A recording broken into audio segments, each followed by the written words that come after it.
The sight in front of me burned into my brain like a brand. There she was, Jessica, my wife of 26 years, on top of him. My boss, Richard Carter.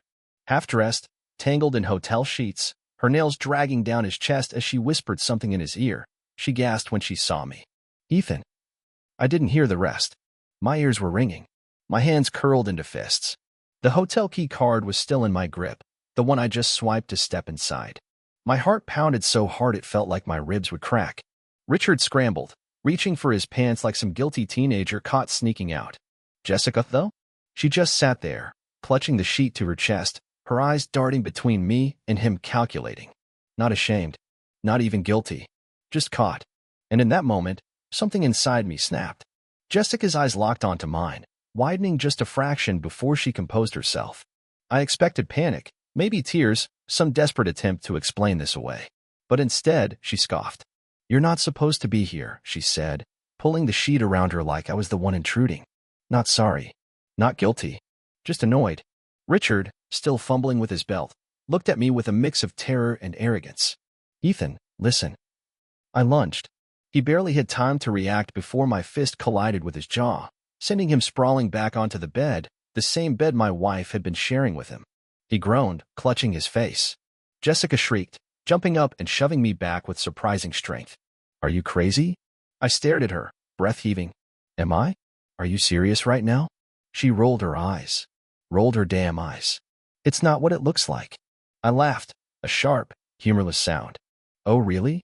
So you're not half naked with my boss in a Vegas hotel room? She crossed her arms, her bare shoulder exposed as she shifted the sheet. You always overreact. This is why I didn't tell you. My hands clenched so tightly my nails dug into my palms.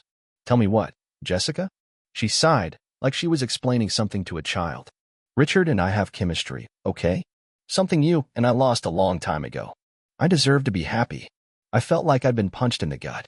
My wife, the woman I had built a life with, was standing in front of me, justifying her betrayal like it was a reasonable career move. Richard finally found his voice, rubbing his jaw. Look, man, I didn't plan for this to happen. But you have to admit, things between you two have been rocky. Maybe this is for the best. Something inside me cracked. For the best. My voice was low, dangerous. You sleep with my wife and have the nerve to tell me this is for the best? Jessica groaned. Oh my God, enough with the dramatics, Ethan. What did you think would happen? You barely pay attention to me anymore. You're always working. I blinked. I'm always working? For who, Jessica? Him. I pointed a shaking finger at Richard. I work my ass off so we can have a good life, and you repay me by sleeping with my boss? She shrugged, completely unfazed. I don't see how this is my fault. Something cold settled in my chest. A realization. There wasn't going to be an apology. No tears, no remorse. Jessica wasn't sorry. She had never been sorry. I took a step back, my mind reeling. The weight of everything hit me at once. The lies, the deception, the way she had probably been laughing behind my back for months while I stayed up late working, believing I was doing it for us. Not anymore. I straightened, my voice eerily calm. You're right, Jessica. She blinked. What? I am done overreacting. She smirked, probably thinking she had one. Finally, you're being rational. I smiled. I'm divorcing you. Her face dropped. For the first time that night, she looked caught off guard. What? I turned to Richard. And you? I hope she was worth it. Because your career? Done. He paled. Ethan, let's... I didn't let him finish. I walked out, slamming the door behind me. I had wasted enough time on both of them. I stormed out of the hotel room, my mind spinning, my fist still aching from the punch I landed on Richard's smug face. The Las Vegas Strip buzzed outside, neon lights flickering, the world moving on as if my entire life hadn't just been shattered into pieces. I reached the elevator and slammed my hand against the button, chest rising and falling with heavy breaths. My reflection in the mirror-paneled walls looked like a stranger, eyes wild, jaw clenched, veins pulsing with adrenaline. She cheated. She didn't even deny it. Worse, she didn't care. As the doors slid shut, I pulled out my phone. My fingers hovered over my lawyer's number. I had no doubt in my mind. I was divorcing her. But first, I needed to make sure she felt this betrayal as deeply as I did. I scrolled through my messages until I found Mark's name. The one person who had always had my back. Me. You were right. It's worse than I thought. Mark, damn. What happened? I exhaled sharply, typing as the elevator descended. Me, caught them. Mid-act. Boss and her. They don't even care. Mark's response was immediate. Mark, you want me to leak it? I froze. I hadn't even thought of that. Jessica had spent years crafting her perfect image, social media full of romantic anniversary posts, curated vacation pictures, that fake smile she put on whenever she wanted to impress people. Richard, too, his whole corporate reputation depended on being seen as a respectable, disciplined CEO. One well-placed leak, and their entire worlds would come crashing down. The elevator dinged, and I stepped into the lobby, feeling the weight of the decision settle on me. Revenge was tempting, but did I want to stoop to their level? I shook my head. No. There were smarter ways to handle this. Me, not yet. But keep that option open. I walked out of the hotel, the crisp night air hitting me like a slap. Then, my phone buzzed again. Jessica. I stared at the screen, debating whether to answer. Every part of me screamed to let it go to voicemail, but something in me needed to hear what excuse she'd try to spin. I picked up, voice cold. What? She sighed dramatically. Ethan, don't be ridiculous. I laughed, sharp and bitter. Ridiculous? You cheated on me with my boss, and I'm ridiculous. You're making this a bigger deal than it needs to be. I stopped in my tracks. A bigger, Jessica, I walked in on you with another man. What exactly is the right-sized reaction to that? She groaned, like this whole thing was some minor inconvenience. Look, we both knew things weren't perfect between us. Maybe if you paid more attention to me instead of your job, we wouldn't be here. My grip on the phone tightened. So this is my fault now? Well, it's not like I planned this, Ethan. Things just happened. I clenched my jaw. Things don't just happen, Jessica. You made a choice. And now, you get to live with the consequences. She scoffed. Oh, please, what are you going to do? Cry about it? Drag me on social media? Be real, Ethan, you're not the type. I took a deep breath. You're right. I'm not. But you know who is the type? Silence. I let my words sink in before finishing. Richard's wife. Jessica inhaled sharply. You wouldn't. I smiled coldly. Try me. Then I hung up. I scrolled through my contacts, found Emily Carter's number, Richard's wife. We had met a few times at corporate events, exchanged pleasantries, but we were never exactly friends. That was about to change. I hit call. The line rang twice before she answered, her voice groggy, like I had just woken her up. Hello. I steadied my voice. Emily. It's Ethan Miller. We need to talk. Emily's voice was groggy, thick with sleep. Ethan? It's late. What's going on? I hesitated for a fraction of a second. This wasn't an easy conversation to have, but I had no choice. I need to tell you something, I said, forcing my voice to remain steady. It's about Richard.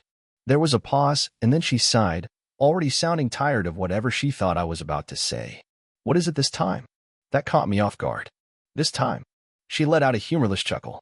Ethan, I'm not stupid. Richard has a pattern. A cold realization hit me. I had thought I was delivering shocking news, but Emily already suspected, or worse, she knew, and just didn't care. But I wasn't backing down. This isn't some rumor, Emily, I said, voice sharp. I caught them. In Vegas. In bed. Silence. A long, heavy silence. Then, a quiet inhale. Jessica. I clenched my jaw. Yeah.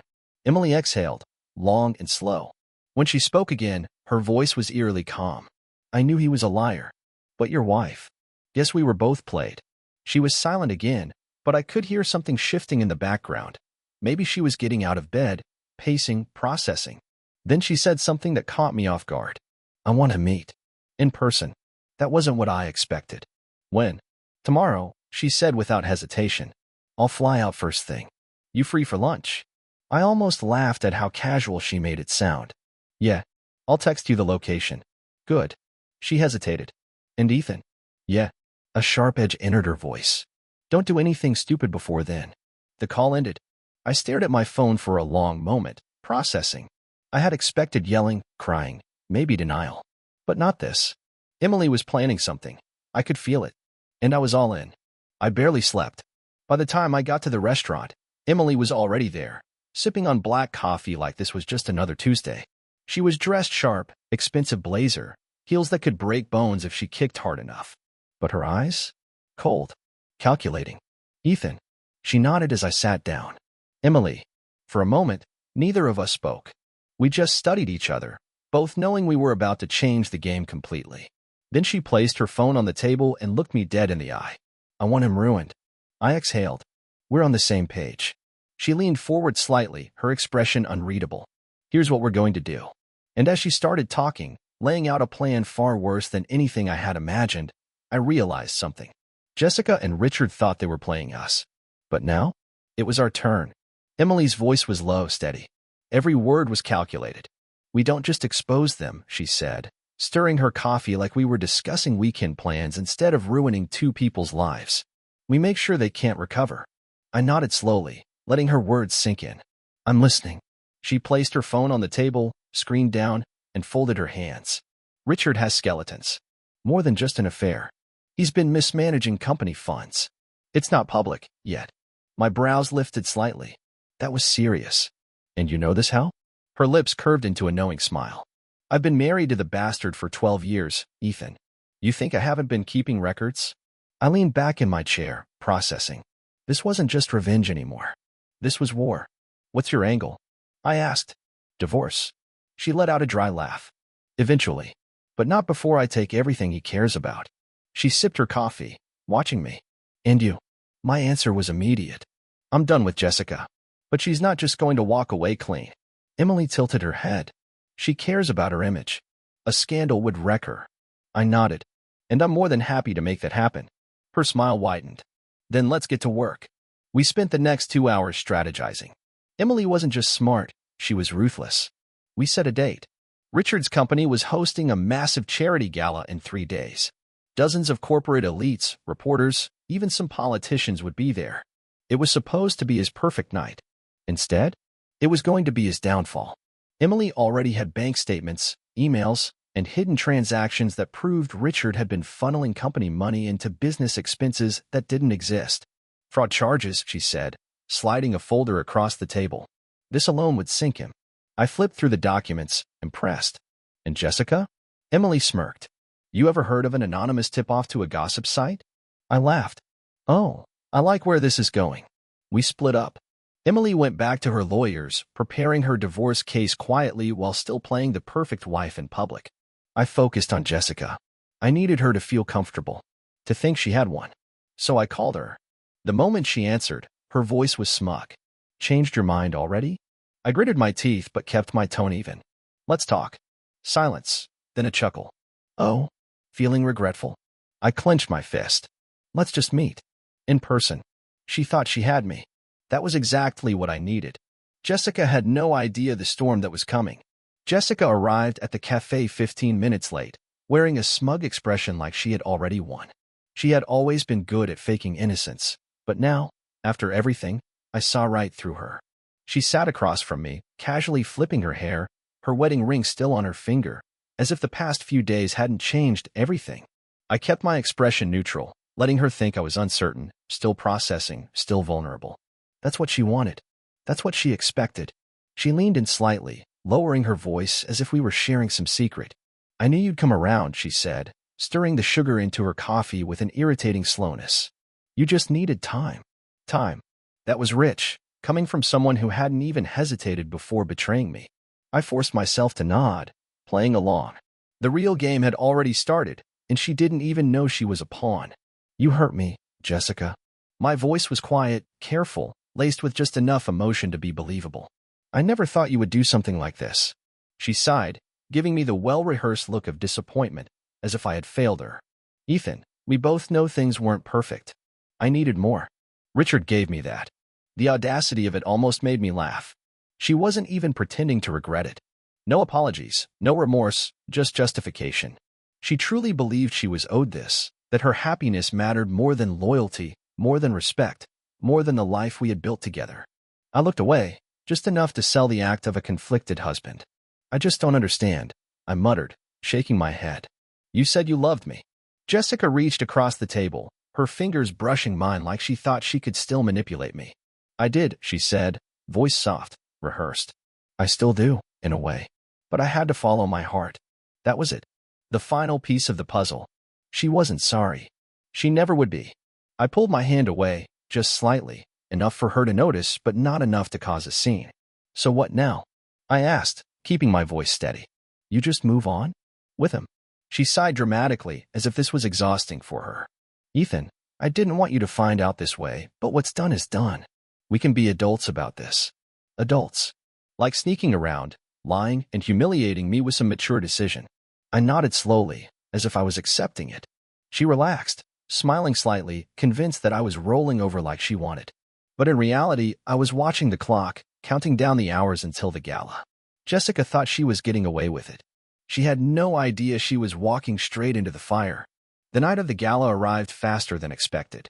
The venue was extravagant, draped in golden chandeliers and expensive floral arrangements that screamed wealth and power. Richard was at the center of it all, shaking hands, grinning for photos, playing the perfect CEO.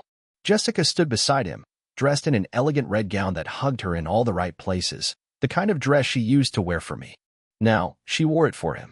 I watched them from the second floor of the venue, hidden behind a polished railing, sipping a whiskey I barely tasted. My heart wasn't racing. My hands weren't shaking. I had already gone through the storm of emotions, anger, betrayal, heartbreak. Now, all that remained was calm focus. Emily was somewhere in the crowd below, blending in effortlessly with the corporate elite. She had texted me earlier. Everything was set. The documents were in the right hands. The anonymous tip had already been sent to the press. The dominoes were in place. Now, we just had to watch them fall. The first crack appeared when Richard's CFO, a stiff-looking man in his 50s, approached him with a tense expression. I couldn't hear their conversation over the hum of the gala, but I could see Richard's posture stiffen. His confident smile faltered just slightly. He nodded, clapped the man on the back like everything was fine, then excused himself. Jessica didn't seem to notice at first. She was too busy laughing, charming the people around her, soaking up the attention.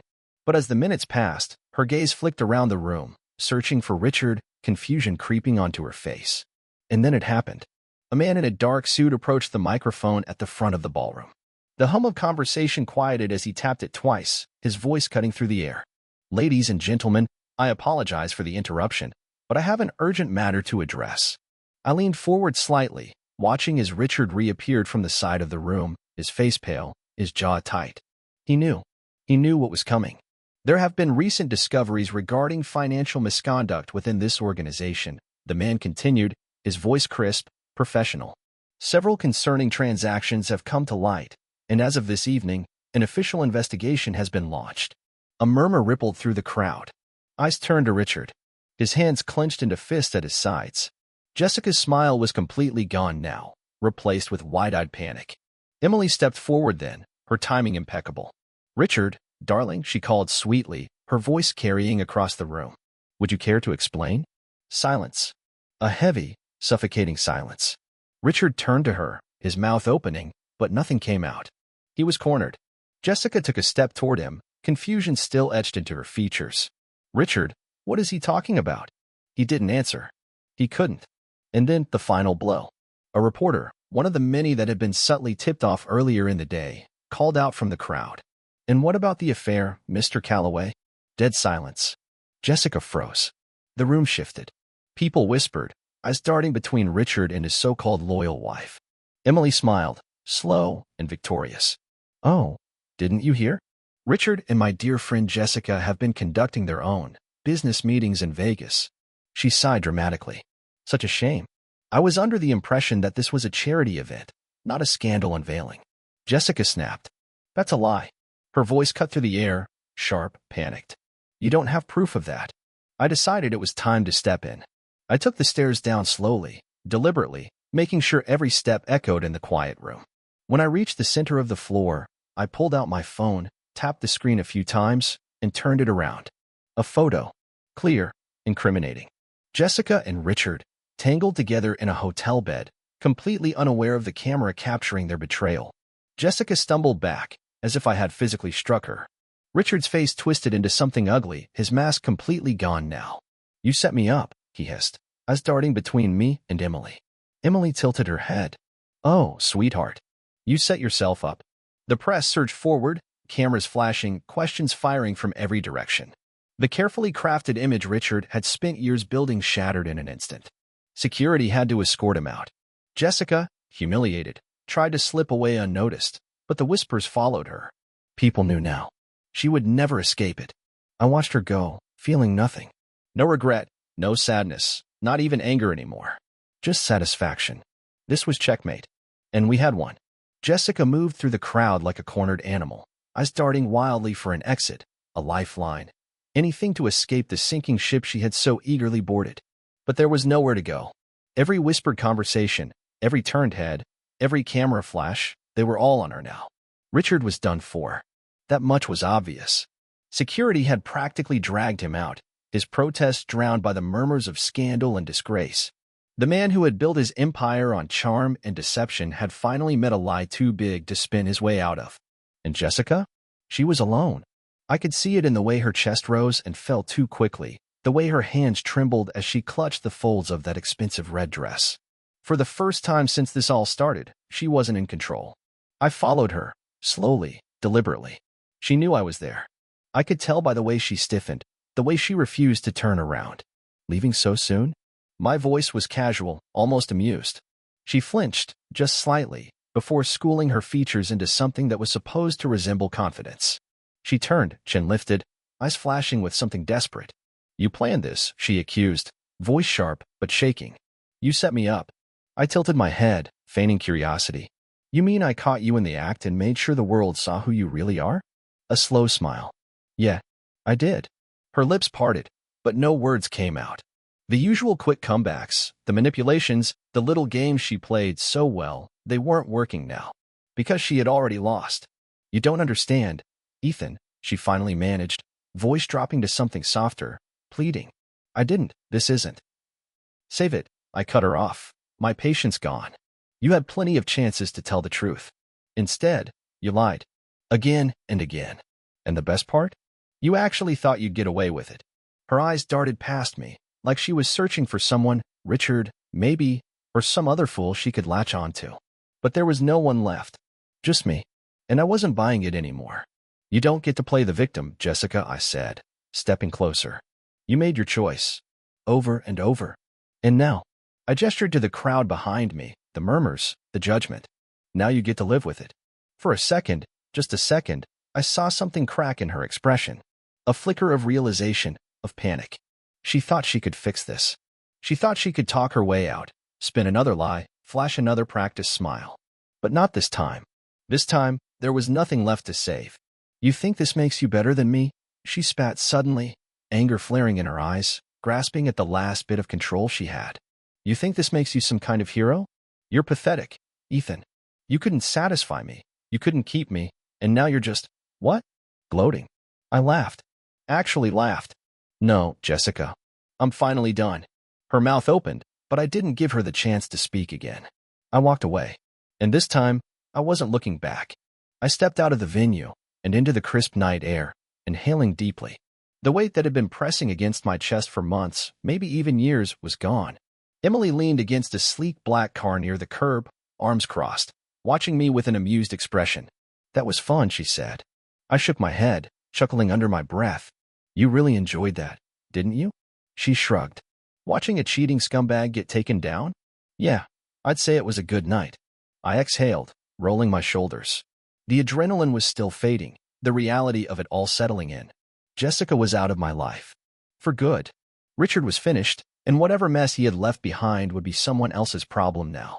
So, Emily said, pushing off the car, what now? I looked at her, really looked at her. For the first time in a long time, I had no baggage, no suffocating doubt or anger clawing at my mind. For the first time, I was free. I smiled. Now? Now, I move on. She nodded, satisfied. Good answer. I opened the car door, sliding into the passenger seat. As we pulled away from the curb, I cast one last glance at the venue. Jessica had wanted a jackpot.